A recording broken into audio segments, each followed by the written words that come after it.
Cerebral palsy. Introduction.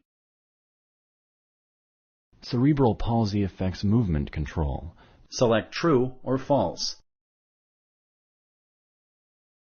Correct. Cerebral palsy disrupts the brain's ability to control movement and posture.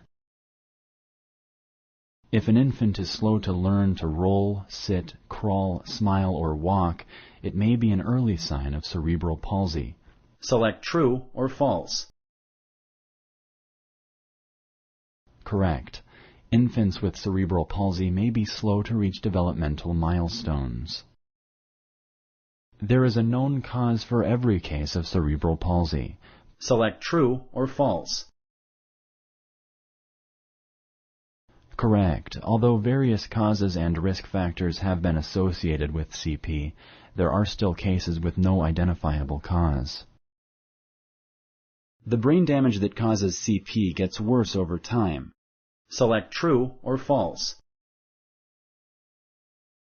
Correct. Although CP symptoms may change over time, the brain damage that causes cerebral palsy usually does not get worse. The brain damage that leads to cerebral palsy can be fixed. Select true or false. Correct.